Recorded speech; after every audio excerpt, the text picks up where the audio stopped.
Bienvenidos a otro episodio del show de Caroline Glick. Como sé que todos ustedes saben, gran parte de la crítica contra Israel de la comunidad internacional, tal como es desde el inicio de la operación terrestre de Israel en Gaza, ha sido el supuesto alto número de víctimas. También ha habido acusaciones de que Israel realmente no está llegando a ninguna parte. En su guerra, Hamas alega que hay más de 30,000 gazatíes que han muerto en la guerra y dicen que el 70% de las víctimas han sido mujeres y niños. El fin de semana se publicó un importante artículo en Tablet Magazine, que ya cité esta semana, y en Focus, que fue escrito por un estadístico de Wharton llamado Abraham Weiner, y explicó que desde una perspectiva matemática, esas tasas de bajas no tienen ningún sentido. En cualquier caso, una de las primeras personas en señalar que muchas de las críticas a la operación de guerra de Israel en Gaza son inexactas y simplemente no entienden la naturaleza de la guerra que Israel está librando y también hasta qué punto Israel se está esforzando para evitar víctimas civiles es el profesor John Spencer, quien es el director de la Cátedra de Guerra Urbana, Cátedra de Estudios de Guerra Urbana en el Instituto de Guerra Moderna en la Academia Militar de Estados Unidos en West Point, y se ha convertido en toda una celebridad aquí en Israel gracias a sus análisis de la guerra publicados en 2 artículos diferentes en Newsweek. Y estuvo aquí hace un par de semanas en el terreno con las fuerzas de las FDI, y es un placer para mí tener al profesor Spencer aquí en el programa de hoy para hablar de su investigación y su evaluación de la guerra de Israel en Gaza. Así que, en primer lugar, bienvenido, profesor John Spencer. Muchas gracias por acompañarme hoy en The Caroline Glick Show. Gracias por recibirme. De verdad, es un honor. Bien, puede empezar. El honor es todo mío, pero puede empezar y explicarnos cómo las operaciones de Israel sobre el terreno en Gaza. ¿Qué es lo primero y más importante en lo que te fijas cuando intentas evaluar el éxito y del nivel de letalidad, etcétera? Claro, lo primero que miro es... Uno es la comparación y el contraste con cualquier cosa que haya sucedido antes, ya que solo he estado estudiando este tipo de guerra. La guerra urbana, la lucha en las ciudades, en zonas urbanas densas. Así que lo primero que analicé fueron los desafíos. La naturaleza del terreno, su densidad, la construcción de los edificios, los complejos de túneles que nunca se han enfrentado antes. El hecho de que el enemigo, Hamas, ha construido toda su infraestructura militar por debajo de los civiles a propósito. Los cohetes que emanan de las zonas de combate. Los rehenes. Así, estrictamente desde una perspectiva analítica, es que tenemos que mirar todas las variables que están presentes, que la idea enfrentó al comienzo de la guerra y continúa enfrentando, y luego tratar de hacer una comparación con cualquier otra situación similar. Y aquí es donde creo que el mundo es realmente ignorante sobre la guerra. Uno, gran parte del mundo acaba de despertar para saber cómo es la guerra. Y dos, siguen comparando todo lo que ocurre en Gaza con una operación antiterrorista o de contrainsurgencia. Y aunque Hamas es una organización terrorista, también es un ejército. Es un ejército masivo, era un ejército masivo, de más de 30,000 combatientes establecidos en organizaciones militares, en su mayoría batallones de infantería ligera, de más de 30 batallones. Y controlaba la tierra, había construido defensas durante 15 años. Todas las comparaciones que todo el mundo intenta hacer son realmente erróneas. Todo, desde las cifras hasta la destrucción, pasando por el nivel de las bombas lanzadas. Todos ellos están comparando Gaza con alguna otra situación que no tiene nada que ver con una guerra, que es más como una guerra de Estado contra Estado. Es decir, es un territorio, no es un Estado, pero es un territorio, Gaza, con un poder gobernante y un ejército masivo, con enormes cantidades de capacidad militar. Hay que remontarse a las batallas de la Segunda Guerra Mundial para compararlas. ¿Puedo preguntarle un segundo sobre esas capacidades? Lo que está describiendo aquí es realmente un enemigo muy poderoso, así que puede explicar cómo evalúa la fuerza de Hamas. Claro, así que solo por el hecho de que son un ejército es el hecho de que son una facción completamente militar, con más de 30,000 unidades, con batallones asignados, con áreas geográficas asignadas para defender.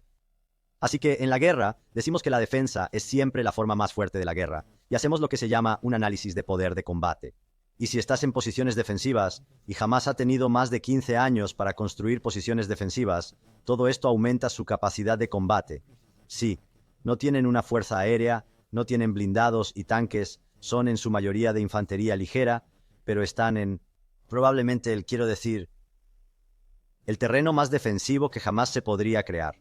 Como son literalmente a prueba de bombas búnkers debajo de cada casa. Quiero decir, hay 400 millas de túneles que van desde 15 pies a 300 pies bajo tierra, donde ninguna munición militar puede llegar. No. Sí, usted tiene un montón de drones y cosas por encima, pero no se puede ver a través del hormigón, no se puede ver debajo de los edificios. Es una inmensa capacidad defensiva, y eso, pero también tienen el suministro de cohetes. Así que el hecho de que jamás haya lanzado más de 12.000 cohetes contra la zona civil de Israel, cada uno de ellos un crimen de guerra, forma parte de su poder de combate. Ellos han continuado, aunque el número ha disminuido y en algunos días es cero, para lanzar cohetes a Israel. Se suma a las capacidades que tienen, como en su capacidad de resistir a las FDI, que no es su objetivo, en realidad. Pero como una potencia militar de combate, el hecho de que están sentados en estas defensas a la espera de un ataque y han estado planeando para que durante 15 años, realmente no importa cuán grande es la defensa de Israel o cuán poderosos son. Esta es la idea de que... ¿Qué quiere decir cuando usted... Bueno, permítanme interrumpir por un segundo. ¿Qué quieres decir cuando dices que su objetivo no es... ¿Qué has dicho? ¿Que su objetivo no es vencer a las fuerzas de defensa Correcto, de Israel? sí, no lo ¿O es. no es enfrentarse con éxito a esas fuerzas en Gaza? ¿Cuál es su objetivo? Sí, sus objetivos. Y si tienen éxito, ganan. Su objetivo era atacar, invadir Israel, lo que hicieron, y tenían objetivos mucho más amplios. Y creo que la gente o no son conscientes o no entienden cuánto más grandes eran los objetivos de Hamás el 7 de octubre, pero también querían el contraataque de Israel. Y luego en el contraataque, no era por lo general en las operaciones militares, lo que desea es destruir a los otros militares y derrotarlos en el campo de batalla. Eso no es lo que la estrategia de Hamás. Hamás tiene una estrategia militar política. Hicieron el ataque, querían el contraataque, y luego querían mantener a los túneles y el uso de los rehenes. Solo ganar tiempo para que la comunidad internacional, a saber, los Estados Unidos, detengan a las FDI en sus operaciones. Y luego políticamente han ganado un inmenso poder en la región y en todo el mundo, como la gente que golpeó a Israel y sobrevivió. Su único objetivo es sobrevivir, lo que es muy singular. Ni siquiera es mantener el terreno. A veces se podría decir que tienen una estrategia basada en el terreno en la que quieren mantener sus ciudades, mantener su terreno. Todo es cuestión de tiempo. Y quieren sobrevivir al contraataque. Quieren sobrevivir al ataque de Israel contra ellos, lo que les da un inmenso poder político, y consiguen, si sobreviven de alguna manera, han ganado estratégicamente la guerra. Así que quiero hablar con usted por un segundo a continuación sobre Israel, y luego vamos a volver a los fines estratégicos aquí. Así que usted va a través, creo que fue en su primer artículo en Newsweek, y comenzó a explicar cómo en básicamente cada parámetro.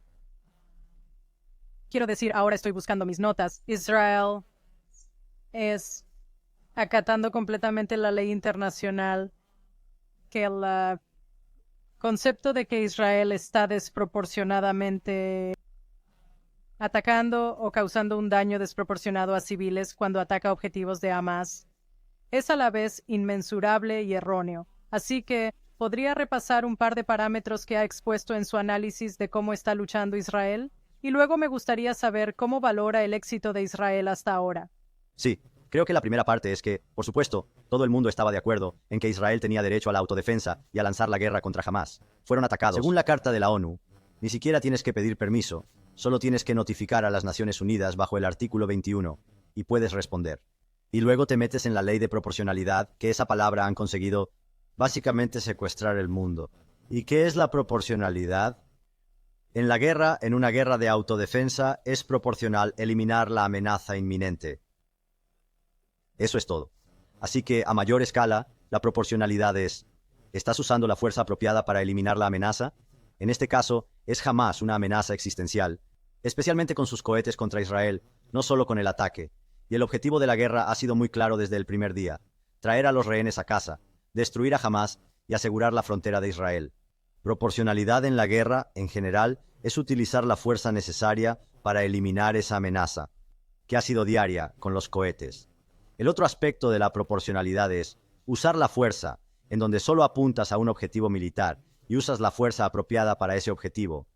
Y aun cuando sea apropiado, se evalúan los daños colaterales en base al valor militar que se evalúa. La gente todavía niegan, y la mayoría de la gente ni siquiera hablar, el hecho de que esta es una guerra existencial. Jamás lo intentó.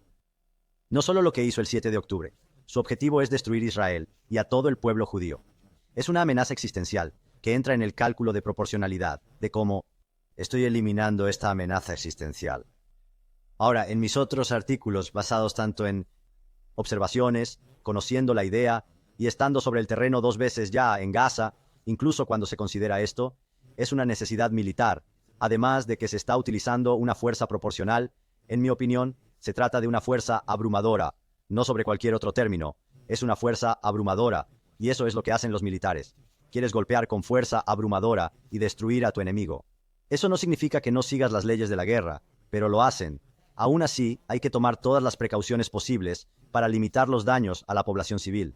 Solo atacar objetivos militares, y cuando lo estás haciendo, tomar todas las precauciones para limitar, y esto es lo que expuse en mi artículo en Newsweek, es que no solo Israel ha hecho todos los pasos conocidos para limitar el daño civil, y han ido más allá de eso, y ahora están haciendo cosas que ningún ejército ha hecho en la historia de la guerra, como el hecho de que sí, si usted sabe que va a una zona urbana, avisas que vas a entrar y le das a los civiles tiempo para evacuar, y eso es lo que Israel hizo en el norte.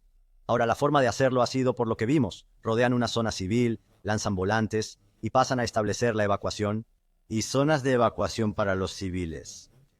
Bueno, Israel hizo eso, al igual que los Estados Unidos hizo esto en la batalla de Mosul y la batalla de Fallujah, pero lo que Israel también hizo fue millones de llamadas telefónicas, soldados sentados en los teléfonos llamando a Gaza, en las zonas que iban a entrar, mensajes de texto, aviones no tripulados con altavoces, lanzando panfletos hacia el suelo, todo lo que les da días y semanas para que los civiles evacuaran. Y a medida que avanzaba la guerra, Israel también dio a conocer sus mapas militares, por lo que recibieron un poco de mayor crédito, y este accionar nunca lo he visto.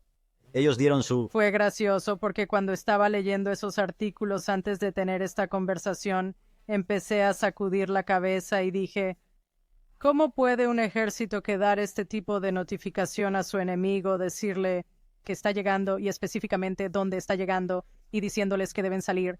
¿Cómo puede una operación de este tipo tener la oportunidad de tener éxito? Quiero decir, ¿cómo evaluar eso? Ningún ejército ha tomado este tipo de medidas para prevenir el daño a los civiles. Y nadie ha sido acusado nunca de dañar a civiles, de la forma en que lo ha hecho Israel, por supuesto. Pero quiero decir, ¿cómo puede Israel ganar en estas circunstancias? ¿Cómo puedes derrotar a tu enemigo cuando le estás dando este tipo de notificación? Sí, lo hace significativamente más difícil, absolutamente. Y de nuevo, estos son los pasos que se tomaron durante las principales operaciones de contrainsurgencia y antiterroristas, como las operaciones contra ISIS, pero creo que esto, de nuevo, donde la gente falla. Sí, ISIS y Hamás comparten muchas de las tácticas viciosas de la brutalidad, pero son completamente diferentes. ISIS era una fuerza insurgente en Irak y Siria, en la que la nación de Irak y nosotros les ayudamos, tratando de expulsar a esas fuerzas insurgentes de su territorio. Esto es un grupo militar que estás atacando. Así que sí, absolutamente, hace que sea más difícil que usted señala a su enemigo cada paso que estás haciendo. Le das tus mapas al enemigo y le dices exactamente dónde vas a estar, todo en la búsqueda de limitar el daño civil. Y esto es lo que hemos visto, ¿verdad? Hemos visto a Hamás, que estaba en el norte de Gaza, aunque muchos de ellos fueron destruidos, pero los rehenes, los altos dirigentes de Hamás, simplemente se trasladaron a donde se les dijo a los civiles que se trasladaran, por lo general a través de un túnel. Así que absolutamente, esta es la pregunta que nadie quiere hacer. Es que, quiero decir, por lo general, no damos advertencias en las guerras reales. Los Estados Unidos no dieron aviso en Panamá, en Irak, en Afganistán. Rusia, que no respeta las leyes de la guerra, no dio aviso en Ucrania, en Chechenia. Porque si tienes que detenerte y decirle al enemigo exactamente dónde vas a estar, pierdes lo que es vital en las guerras para acabar con ellas rápidamente. La sorpresa, la conmoción y toda la velocidad abrumadora de tus operaciones. Pero en eso estamos. Es lamentable. Incluso en los mapas que Israel dio, ellos lo dirán. La pregunta es si eso es efectivo. Quiero decir, ¿tiene alguna, porque usted tiene una evaluación de la tasa de éxito de Israel?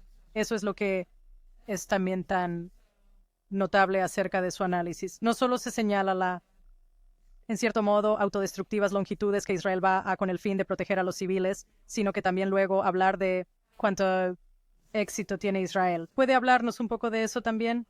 Claro, y aquí es donde intenté comparar. Primero, le dije a la gente que dejara de comparar la operación de Israel en Gaza con las operaciones antiterroristas. No hay comparación. En realidad, incluso en la guerra, si me remonto a la Segunda Guerra Mundial, la única batalla que pude encontrar que tiene alguna de las propiedades es la batalla de Manila, donde los japoneses habían retenido prisioneros de guerra estadounidenses y civiles durante años, y MacArthur les dijo que básicamente hacer la operación para llevar a los rehenes, prisioneros de guerra, a casa. Y en esa operación había 17.000 defensores japoneses. Atacamos con alrededor de 37.000 fuerzas estadounidenses, y MacArthur no quería la ciudad destruida, pero matamos a 100.000 civiles tomando esa ciudad. Así que en mi evaluación... ¿Cuánto era la población total de...? 1.100.000. 1.100.000, ¿verdad? Sí. Así que este es el problema, y sé que vamos a hablar de ello, pero no me gusta ni siquiera hablar de los números, porque no es así como funciona la guerra, y no quiero que las guerras futuras sean, bueno, sí, pero usted tiene el derecho de llevar a cabo esta guerra, pero ¿cuál va a ser su proporción de muertes de civiles a combatientes? Así no es como funciona la guerra, no es así como funcionan las leyes de la guerra en general. Sí, la guerra es política, por lo que hay un tipo moral de creencia de lo que está pasando, pero a pesar de todos estos obstáculos, y no hay comparación ni siquiera con los desafíos, 30.000 combatientes en túneles militares bajo las ciudades que quieren que mueran tantos civiles, lo que también es único, aunque los japoneses también querían que muriera el pueblo filipino, así que hay algunas similitudes, pero por cada métrica en la que se evalúa una operación militar, el tiempo, ¿cuánto tiempo se tarda en tomar el territorio del enemigo o limpiar el terreno urbano? Las FDI despejaron el norte de Gaza en 2 meses. 100.000 fuerzas de seguridad iraquíes, respaldadas por el mayor poder aéreo del mundo, Estados Unidos y la coalición, tardaron 9 meses en despejar una ciudad. Y las FDI han despejado 6 ciudades en el norte de Gaza en 2 meses, con una fuerza enemiga a la que nadie se ha enfrentado. Así que por terreno y velocidad, por el número de combatientes enemigos muertos, el número de batallones que se han destruido ahora, en 5 meses han destruido 18 de los 24 batallones organizados de Hamás. Así que por esa métrica, es una velocidad increíble. El número de soldados de las FDI muertos, aunque muy doloroso, es increíblemente menor de lo que cualquiera con algún conocimiento de las operaciones militares habría esperado. En otra guerra urbana, como lo que está haciendo Israel, las fuerzas de seguridad iraquíes perdieron 10.000 soldados. En el intento de tomar la batalla a la ciudad de Mosul, mataron entre 3.000 a 5.000 combatientes de ISIS. Así que por cada métrica, enemigos muertos, terreno tomado, pérdidas de los soldados de las FDI. Las FDI son realmente, y no me gusta usar continuamente el histórico, pero su rendimiento y la eficacia ha sido realmente superior a cualquier otra operación con características similares, y así como las bajas civiles, y esto nos lleva a los números, ¿verdad? Así que ¿cuántas víctimas civiles han muerto? En Gaza no se puede saber, es solo el punto. Nunca he visto, y me gano la vida estudiando batallas urbanas, donde se pueda tener un recuento diario de cuántos civiles han muerto. Piénsalo, es la guerra. Incluso en la batalla de Mosul, un año después del fin de la guerra, las fuerzas iraquíes dijeron que no sabían cuántos habían muerto. Los números Bueno, eran... lo que es tan loco es, por supuesto, que Israel nos tomó, creo, más de un mes para averiguar el número de personas que jamás asesinó el 7 de octubre y somos un Estado moderno y tenemos un país con la técnica superior para responder y entonces después de ir a través y tratar de identificar los restos de las personas que habían sido incineradas, etcétera, nos tomó mucho tiempo para terminar con el trabajo y aquí estás evaluando que un enemigo que está bajo tierra está perdiendo el control del territorio que en realidad tiene datos instantáneos que dicen ser creíbles y lo que es aún más extraño acerca de la comunidad internacional y en particular la voluntad del gobierno de Estados Unidos es que le den crédito a estos números cuando se ofrecen y han sido expuestos como falsos en muchos incidentes. Quiero decir, estoy pensando en primer lugar sobre el hospital donde afirmaron que jamás alegó que Israel había atacado con un misil, cuando en realidad fue su propio misil el que había atacado allí y que había 500 personas muertas, y lo sabían.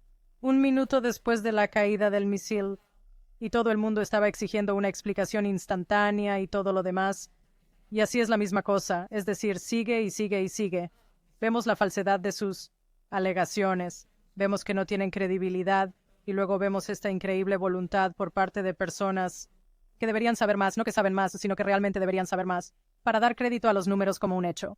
Sí, es lamentable, y puedo decir como analista militar, 30.000 civiles no han muerto en Gaza.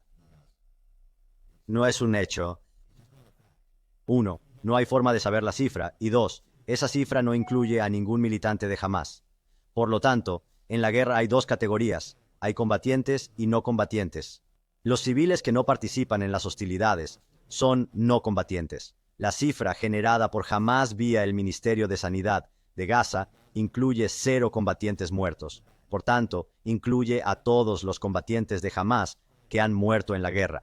Por lo tanto, no hay 30.000 civiles que hayan muerto. Y realmente no hay manera de saber la cifra, pero sí, incluso si fueran 30.000, si restas el número de combatientes que, si no crees a Israel por alguna razón, y solo quieres tomar las cifras de un terrorista, ¿cuántos combatientes han muerto frente a los no combatientes? Pero la pregunta es, Caroline, si ese es el número pero estás diciendo que es demasiado. Nunca he visto una guerra, ni quiero una guerra, en la que digamos, sí, sé que es una amenaza existencial para su supervivencia, y tenéis todo el derecho a defenderos, y sé que aún tienen a tus rehenes, y sé que siguen lanzando cohetes, literalmente a 3 kilómetros de sus poblaciones civiles, pero las bajas civiles, a pesar de seguir todas las leyes de la guerra, es demasiado, así que tienen que parar. Eso cambiaría el mundo, y daría lugar a un mundo mucho más violento, porque esto mostraría al mundo que cada organización terrorista del mundo empezaría a tomar rehenes, incrustarse en la población civil, y eso es lo que hizo Hamás. Hamás realmente construyó una estrategia para llevar a cabo esto. Es como si el mundo estuviera cayendo en la trampa de Hamás. Hamás construyó toda su infraestructura militar debajo de civiles, debajo de hospitales, escuelas, debajo de casas de civiles, y quieren que mueran tantos civiles como sea posible. Literalmente, los 2,2 millones de personas que viven en Gaza podrían caber fácilmente en los túneles de Hamás. Hay más de 600 kilómetros de túneles, pero no se permiten a civiles en ellos, y han dicho públicamente, quiero que mueran como mártires tantos civiles como sea posible. Necesitamos esa sangre. Es realmente problemático como un estudiante de guerras, es ver si esta estrategia de Hamás ha funcionado, y al mentir sobre el número de civiles de Hamás, vemos que está funcionando en muchos frentes.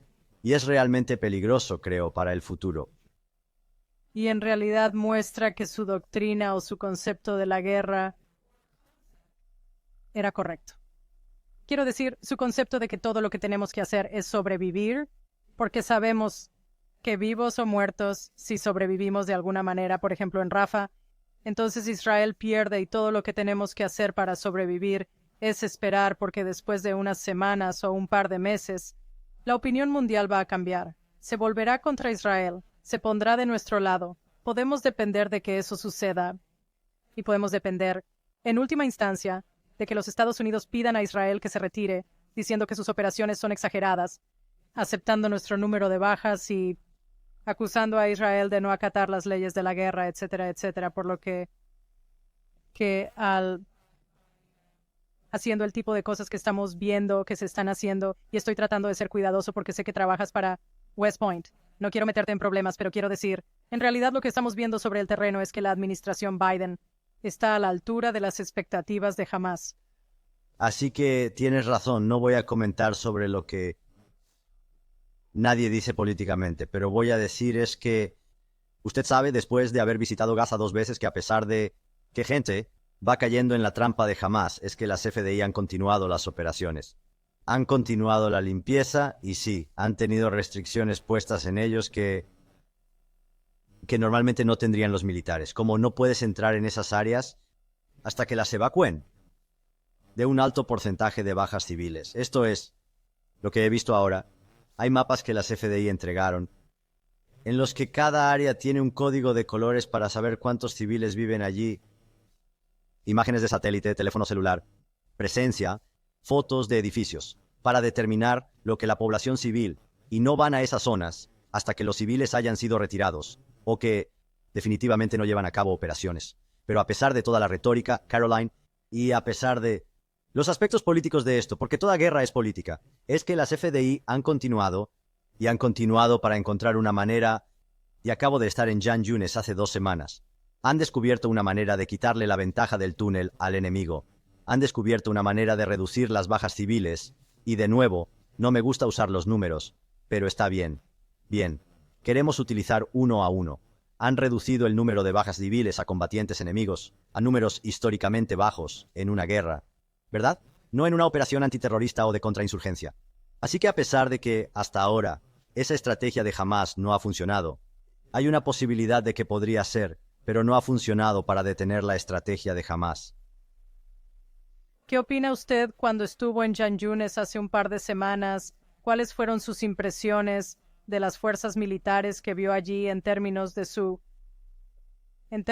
profesionalidad, su rendimiento general y su espíritu de cuerpo, etcétera? ¿Cómo las evaluó? Sí. Y sé que usted ha hecho 2 misiones en Irak, así que... Lo he hecho, y he viajado por todo el mundo a zonas de guerra militar en Ucrania, en Nagorno-Karabaj. He estudiado batallas por todo el mundo. Quiero decir, de mi tiempo con la 9ª y 8ª División en Jan Yunes me quedé significativamente impresionado por su moral, su comprensión de los desafíos, y caminando sobre el terreno, tuve una apreciación mucho más profunda del desafío donde cada edificio, cada construcción, le han puesto una bomba, tiene un túnel en él. El simple desafío de moverse a través del metro, por no hablar de luchar contra un enemigo allí. Yo estaba realmente impresionado por la profesionalidad y de nuevo, supongo, lo que no está siendo informado al mundo, los pasos que están dando no solo para limitar el daño civil, sino básicamente prevenirlo. Así, haciendo operaciones donde tienen que tener una flotilidad tan alta que no hay enemigo allí, o no hay gente allí, quiero decir. Por supuesto que hay enemigo allí, e incluso tratando de evitar que jamás simplemente se mueva donde van los civiles. Y eso ha sido un gran desafío. Pero quiero decir, realmente, la retórica no coincide con los hechos sobre el terreno de lo que las FDI hacen para evitar daños a los civiles y cómo le quitan de Hamás. Ya sabes, las ventajas que tienen al ser el defensor en estas zonas urbanas densamente pobladas. Usted sabe, lo que es interesante es que al comienzo de la guerra, muy poco después del 7 de octubre, un montón de, no sé quiénes son, pero algunos generales estadounidenses de muy alto nivel vinieron del Pentágono al Estado Mayor en Tel Aviv, nuestro cuartel general militar, y comenzaron a dar consejos a las FDI sobre cómo organizar la guerra, cómo planificar la operación terrestre, etcétera, y siguen haciéndolo, que se basa en su experiencia luchando, como usted ha dicho, la guerra de contrainsurgencia en Irak y Afganistán. ¿En qué medida cree que la experiencia estadounidense en Irak y Afganistán a las fuerzas de las FDI en Gaza? ¿Y cuáles son las similitudes y diferencias? Sí, es una gran pregunta. Y por desgracia, ya sabes, he estado estudiando este tipo de guerra a través de, no solo en Irak y Afganistán, pero a través de la historia de la guerra en combate urbano, y hay muy pocas personas, especialmente en el ejército de AU, que no tiene escuelas de guerra urbana, no tienen. Quiero decir, simplemente no la estudian. Así que sí, se podría decir que se basan en sus experiencias. Quiero decir, no queda nadie hay un general de 4 estrellas que quedó de la segunda batalla de Fallujah, que es cuando los AU llevó a cabo una lucha de alta intensidad, pero no a esta escala, contra este tipo de enemigo, con este tipo de túneles, con rehenes, con cohetes. No hay nadie en el ejército de EU que tenga esa experiencia, así que eso es un hecho. No hay nadie que haya tenido esa experiencia. Sí, participamos en el asesoramiento, la asistencia y la prestación de apoyo a las fuerzas de seguridad iraquíes en la batalla de Mosul, que fue la mayor batalla urbana desde la Segunda Guerra Mundial. Y punto. Y hay una gran información que se aprendió de allí, pero puedo decirles con toda claridad que las fuerzas de seguridad en Irak no son el ejemplo. Simplemente no lo son. La forma en que el equipo la capacidad de aprender, sus experiencias, sus tecnologías, no lo son. Pero, de nuevo, no hay similitud con la experiencia de Estados Unidos a menos que se remonte a la Segunda Guerra Mundial. Y tuvimos experiencias muy limitadas, incluso en la Segunda Guerra Mundial. La batalla de Manila, la batalla de Aquisgrán, fueron realmente nuestras dos mayores batallas urbanas, en las que el ejército de Estados Unidos estuvo involucrado. Y muy pocas personas recuerdan esas batallas, y mucho menos recuerdan lo que sucedió en esas batallas. Así que simplemente no hay similitud, especialmente en el ejército de Estados Unidos, a este desafío que las FDI han enfrentado, incluso en el aspecto político. El ejército de Estados Unidos, por supuesto, ha sido acusado de crímenes de guerra, para incluir la asistencia en las operaciones contra ISIS. Los mismos actores, las guerras aéreas y todos los grupos humanitarios estaban diciendo que las fuerzas estadounidenses eran cómplices de crímenes de guerra. Incluso en la segunda batalla de Fallujah hubo 80 reclamaciones de crímenes de guerra en la batalla. Esta es la tendencia, sin embargo, de la gente que cree que existe una ley de guerra, sin entender realmente que existe una ley de guerra y lo que implica. Así que hay un dicho entre nosotros que si alguien ha estudiado alguna vez la guerra urbana sabe, es que incluso en Vietnam, que no era una guerra urbana en absoluto, es que se hace necesario destruir la ciudad para salvarla. Y eso es realmente un eufemismo para entender que si hay un defensor que se niega a irse, y creo que esa es la otra similitud real que tampoco está aquí, es que en muchas luchas urbanas, en las que el ejército de Estados Unidos u otros han estado, para incluir la invasión de Irak, es que si el combatiente no lucha, no es tan destructiva. El ejército iraquí no se resistió. Fueron destruidos en campo abierto. No defendieron Bagdad a duras penas. Así que ese es el otro punto en el que las analogías se rompen, cuando no se puede razonar con el enemigo y a él no le importa cuántos civiles, y en el caso de Hamás, en realidad quiere que mueran tantos civiles como sea posible. Quiere que cada foto de cada edificio destruido se difunda por todo el mundo. Hay algo de singularidad allí también, donde, de nuevo, tienes que volver a los japoneses, incluso a los alemanes. En la Segunda Guerra Mundial, ellos saldrían al campo y dejarían las ciudades, en lugar de defenderlas hasta la muerte de todos. Aquí es, de nuevo, donde todas las analogías y los malentendidos de la gente sobre la guerra empiezan a desmoronarse, y llega un punto en el que o eres tan ignorante sobre cuáles son los retos y lo que se necesita para superar esos retos, o lo estás haciendo intencionadamente. Estás tratando intencionalmente convertir la información en armas contra Israel.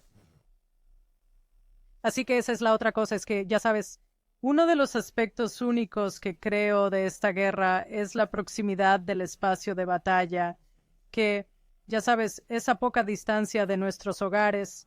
Gaza es justo ahí, es adyacente a Israel, es solo, ya sabes, justo aquí. Así que estamos literalmente luchando por nuestras vidas, estamos luchando por nuestras comunidades que fueron invadidas el 7 de octubre, etc. Sí, estoy de acuerdo. Esa proximidad no existía allí, ¿verdad? Así que las fuerzas estadounidenses nunca han tenido que luchar una guerra como esa en la frontera o los cohetes. Creo que la gente sigue, porque esta es la parte realmente frustrante. De nuevo, la comprensión de la guerra. Esto es una guerra. Sí, hay lecciones de Irak y Afganistán en la fase posterior al conflicto. Absolutamente, puedes perder una guerra mucho más grande el día después, ¿verdad? Así que este es el ideal pero en realidad hay métricas definibles a los objetivos de la guerra contra Hamás. Traer a los rehenes a casa, destruir a Hamás, asegurar las fronteras. Hay lecciones, por supuesto, después de la destrucción de Hamás, tomadas de Irak y Afganistán, que nos dicen que metimos mucho la pata y tuvimos que aprender lecciones durante una década para entender cómo luchar contra las contrainsurgencias. Eso no es esta guerra, y estoy de acuerdo contigo en lo de la proximidad. Pero lo que la gente sigue sin decir es sobre los cohetes. Es como, bueno, Israel es la mayor potencia. ¿Cuál es la alternativa a la guerra? Simple, es parar. Así que paren el lanzamiento. Es por eso que esta idea que dice que Israel podría hacer esto de una manera diferente no es cierta. Y si usted piensa que alguien más lo haría de una manera diferente, puedo mostrarte históricamente si el ejército de Estados Unidos se enfrentó a este problema de cientos de nuestros civiles, bebés, niños tomados en nuestra frontera, digamos por México, cohetes lanzando desde allí a una milla de donde está la guerra. Todas estas variables, sí, lo haríamos de manera diferente y sería probablemente mucho más destructiva y sin escuchar mucha de la retórica exterior porque tendríamos objetivos claramente legales y definibles en la guerra. Pero sí, la proximidad es otra cuestión, pero creo que los cohetes también, porque el ideal de simplemente parar el lanzamiento y no decir hacedlo diferente.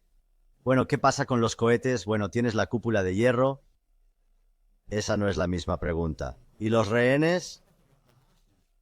Ellos negociarán. Bueno, eso tampoco es cierto. Creo que la alternativa, toda la retórica, no tiene alternativa. La alternativa es simplemente que si paras significa que jamás logró la victoria. Eso significa que los rehenes no vuelven a casa. Y eso significa que más de 100.000 israelíes no pueden volver a sus casas si incluimos el norte.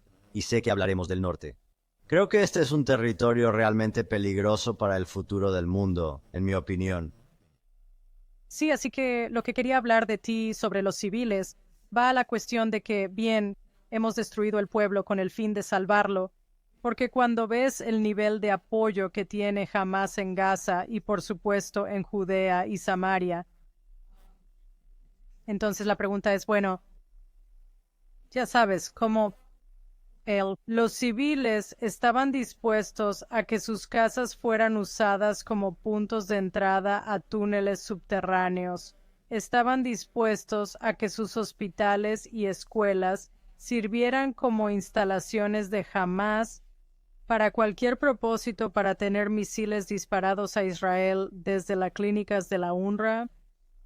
Están dispuestos a participar en el esfuerzo de guerra de Hamás y así cuando Israel está buscando tanto la lucha contra la guerra de hoy y también en el día después de los escenarios que se están planteando, ya sabes, cuando usted está mirando, ¿cómo crees que Israel debe evaluar este entorno en el futuro? Porque van a estar frente a nuestra puerta mañana también.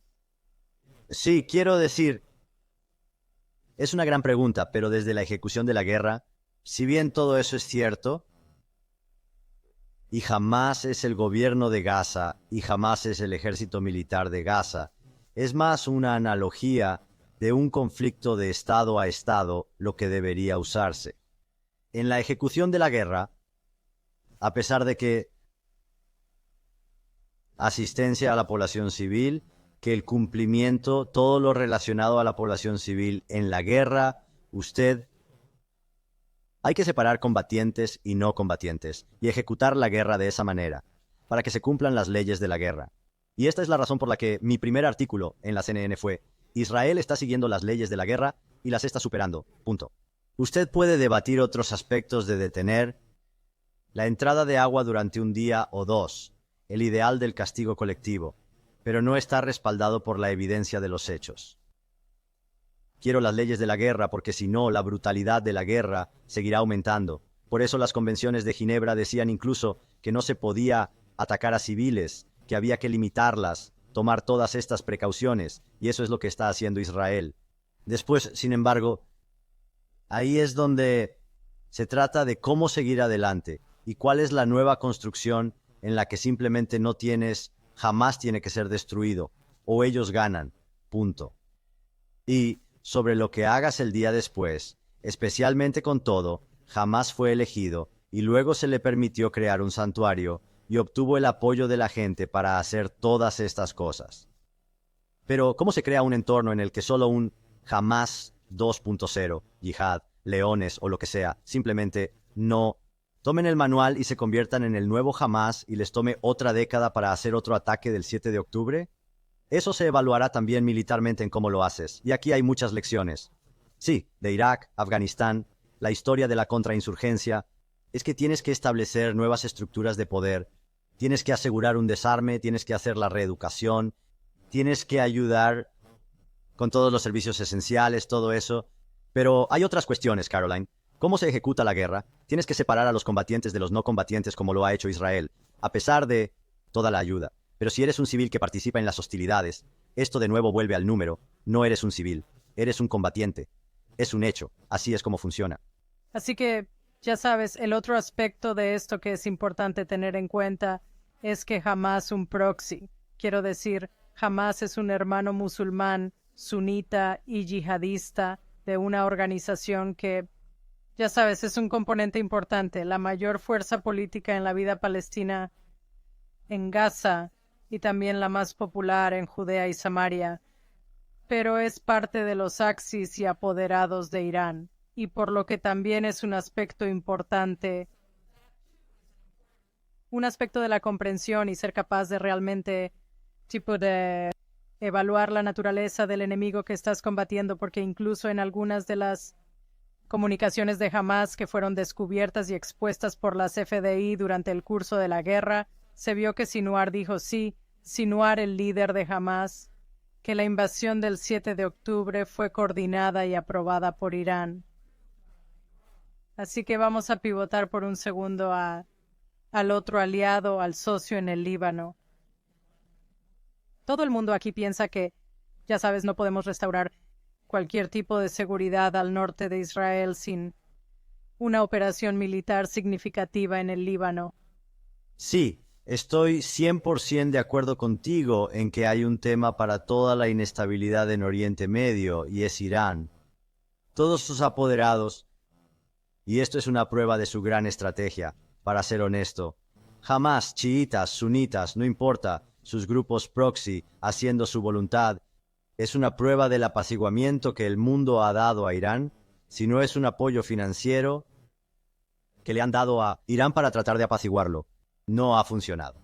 Y ese 7 de octubre no solo cambió a Israel, no solo cambió el marco de seguridad en la región, sino que debería haber cambiado al mundo en cómo tratar con Irán y permitirle continuar estas guerras indirectas en una escala que nunca se ha hecho. Quiero decir, simplemente no es. Son todos ellos, Irán.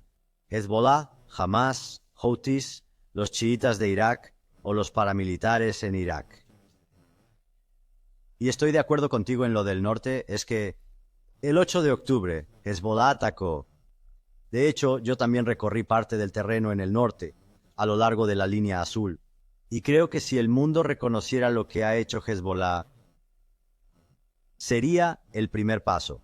No son solo los cohetes, son los ataques directos a las posiciones de las FDI a lo largo de la línea, la violación de una resolución real del Consejo de Seguridad de la ONU. No creo que todo el mundo esperaba que Irán dijera a Hezbollah que retrocediera, que dejara de atacar a Israel, y eso no ocurre. Quiero decir, lo que tiene que suceder es que Israel tiene que asegurar sus fronteras. Quiero decir, incluso en esa región, nunca oigo hablar de ello en los principales medios de comunicación, es que hay 80.000 ciudades completas evacuadas en el norte de Israel, no por precaución, sino porque están siendo atacadas. 80.000 personas todavía no pueden volver a casa o viven en hoteles en Tel Aviv y escuelas por todo Israel. De hecho, es preocupante que no se hable tanto de lo mucho que está atacando Hezbollah. Y en cualquier otro caso, sería una guerra de autodefensa a gran escala. Y, por desgracia, se ve cada vez más como la acción militar será necesaria para asegurar las fronteras de Israel. Quiero decir, como si hubiera, de nuevo, aquí es donde la gente que no quiere más guerra, por supuesto, pero ¿cuál es la alternativa? Es alarmante, y como usted dijo, los ataques son, y es una amenaza diferente. Quiero decir, no es jamás. Es mucho más grande, mucho más capaz, es una amenaza mucho más peligrosa, que es difícil de comprender mirando el 7 de octubre, que creo que la gente todavía está negando lo que es llamándolo un ataque terrorista. No fue terrorista. Sí, eran terroristas, e hicieron cosas terroristas, pero eso fue una invasión a nivel de división completa, de una nación contra Israel, y la gente quiere ser, ya sabes, básicamente minimizar lo que pasó u olvidarse de ello en general. Pero ahora están tratando de ni siquiera hablar de lo que está sucediendo en el norte y lo que se requerirá. Y hay hay algo de conversación, pero no estoy diciendo que un ataque terrestre a gran escala es la única alternativa.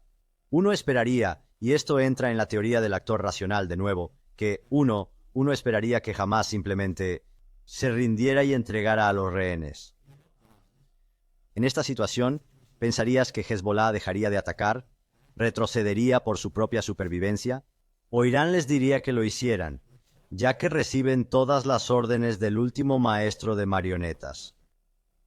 Cuando observas sobre el terreno en el norte, pero también cuando estabas con nuestras fuerzas en Gaza, ¿cuánto de lo que estamos haciendo hoy en Gaza cree que será aplicable al Líbano? Quiero decir, por supuesto sería un combate diferente, ¿verdad? Tan denso combate urbano frente a uno mucho más abierto, montañoso, escondido, boscoso. Sí, si conoces el norte, cuánto escondite proporcionan los bosques. Sería una lucha completamente diferente, pero también son, Israel, y eso es algo único de las FDI que he estudiado por años. Es su habilidad para transformarse, incluso con la amenaza de los túneles. Cómo se transforman de nunca entrar a un túnel a quitarle los túneles a Hamas, que es lo que han hecho. Pero hay mucha experiencia de combate adquirida en los últimos 6 meses que ha endurecido y aumentado el rendimiento de las FDI, sin duda. Será un terreno diferente, será una amenaza diferente, será una escala mucho mayor. Si esa guerra ocurriera, y de nuevo en las zonas urbanas, este es mi problema con Hamas, de nuevo, tratando de compararlos con los terroristas, incluso con ISIS, que no quería que todos los civiles murieran. Sí, mataron a un montón de civiles, pero incluso cuando se apoderaron de Mosul, aumentaron la cantidad de poder porque estaban gobernando por fuerza, pero el agua, el poder, todos los servicios, en realidad aumentaron durante su gobierno, porque si no lo hacías, morías, pero ¿dónde está Hamas? Como dijiste, lo que vi el 7 de octubre fue como realmente soltaron a 4,000 Jeffrey Dahmers en Israel que no tienen remordimientos, que disfrutan de la matanza, que mataron metódicamente. No fue casual, y escribí un artículo en la revista Time sobre, como instructor militar, de cuánta precisión y planificación había en la matanza de civiles, pero tampoco tienen respeto por los suyos, si es que pueden tener respeto por su propia vida civil. Y esto es, de nuevo, un fracaso en reconocer que su racionalidad no es solo que quieren morir como mártir, quieren que el mayor número de sus propios ciudadanos mueran, lo que es realmente único, en realidad, en las guerras. Decir que esa es nuestra estrategia es conseguir que el mayor número de los nuestros civiles mueran frente a matar a tantos de los suyos, incluso si se deshumaniza al pueblo judío que lo han hecho. Tanto. Será. No sé si Hezbollah tiene esa misma mentalidad. Por supuesto, ellos están bien muriendo como mártires, e Irán está bien con ellos muriendo también. Pero hay un cálculo diferente cuando toman la decisión de su propia supervivencia, de ser mártires para Irán. Cuando se mira a Israel en general, y sé que va a hablar en la conferencia del AIPAC esta semana en Washington, ya sabes, ¿cuál es el mensaje que realmente quieres comunicar como experto en guerra urbana, como profesor en West Point? ¿Qué es lo que trata de decir a sus estudiantes y sobre lo que Israel experimentó y está experimentando y cómo deberían ver este conflicto en general? Quiero decir, una de las cosas, si yo estuviera hablando a un público militar sería, 1, reconocer la métrica en el desempeño de la idea. Por cada métrica ha sido increíble, sino también su capacidad para quitarle la ventaja al enemigo. En realidad es algo que enseñamos desde una perspectiva teórica hasta una táctica. No luches como el enemigo quiere que luches. Logra los objetivos políticos que te han dado de una manera única, y esto es, incluso yo me he sorprendido y enseño este tipo de guerra, como las FDI le han quitado las ventajas a Hamas, ya sea atacando de este a oeste justo en las defensas de Hamas o rodeando las defensas de Hamas, y ese nivel de guerra, eso es, no ataques los puntos fuertes de tu enemigo, ataca su centro de gravedad, usa la velocidad y la sorpresa, a pesar de las limitaciones que se han puesto a las FDI. Uno de los mensajes que quiero transmitir es que hay que reconocer el increíble rendimiento de las FDI a pesar de los desafíos. Reconocer los desafíos y luego reconocer el rendimiento de la idea.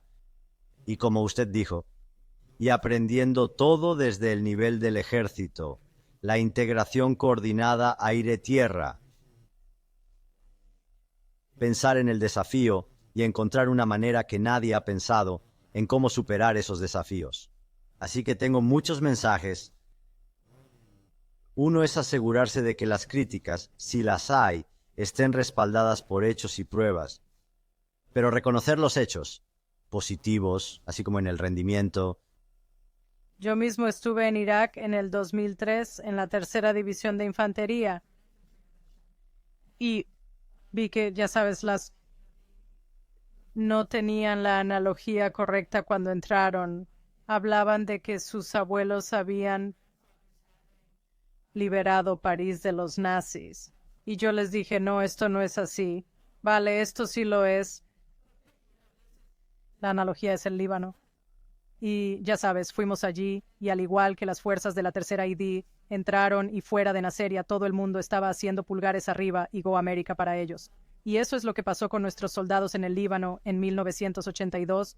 Fuimos a las aldeas chiitas en el sur del Líbano y arrojaron arroz a nuestros muchachos.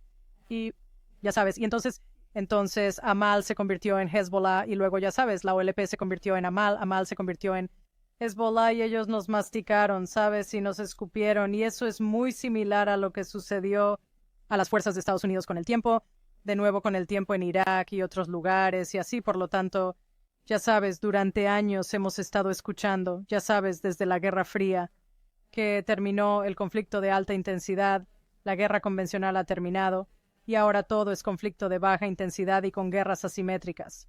Y lo que estabas describiendo en términos de Hamas como una fuerza militar y obviamente Hezbollah es un ejército mucho más grande, tienen una fuerza aérea que se compone de vehículos aéreos no tripulados y aviones no tripulados, etcétera, y cohetes y misiles, etcétera.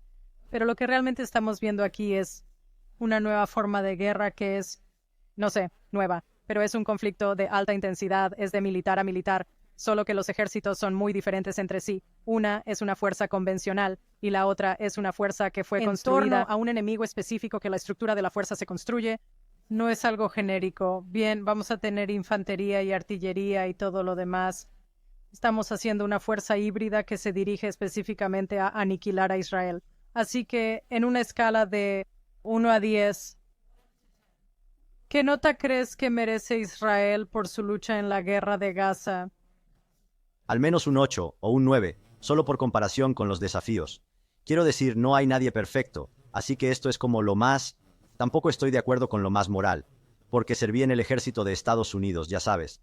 Las FDI, por supuesto, es una fuerza muy moral, respetuosa de la ley, ética. Su desempeño en esta guerra merece un 8 o un 9, a pesar de los desafíos que tiene. En cada métrica de la que hablamos, están haciendo el trabajo, están logrando la victoria, están destruyendo a los otros militares, están logrando los objetivos políticos, que es de lo que se trata la guerra. Así que a pesar de la retórica... ¿Y confías en que si Israel tiene que luchar en el Líbano, seremos capaces de hacerlo con éxito? Así que este es el problema con la predicción de las guerras, es que no se puede sopesar todas las variables, en parámetros constantes. Israel, por supuesto, puede derrotar a Hezbollah, pero su poder no es solo su fuerza militar, su poder es su diplomacia, sus aliados, todo el apoyo que necesita para defenderse. Confío en que Israel, si los Estados Unidos permanece con Israel como debería, puede lograr asegurar sus fronteras, sí. De acuerdo. Bien, gracias. Voy a dejarlo así. Se lo agradezco mucho. Su honestidad y su desapasionado enfoque de lo que está pasando. Creo que es muy importante que la gente te escuche. Desearía que hubiera más gente como tú capaz de hacer análisis desapasionados. Y Dios le bendiga. Espero conocerte en persona la próxima vez que vuelvas a Israel. Muchas gracias. Muchas gracias. Muchas gracias. Cuídense. Y volveremos aquí a finales de esta semana con otro análisis de lo que está pasando, porque las cosas cambian tan deprisa que tengo que ir abriendo boca. En fin, nos vemos pronto. Y muchas gracias de nuevo, profesor Spencer, por venir y acompañarme hoy.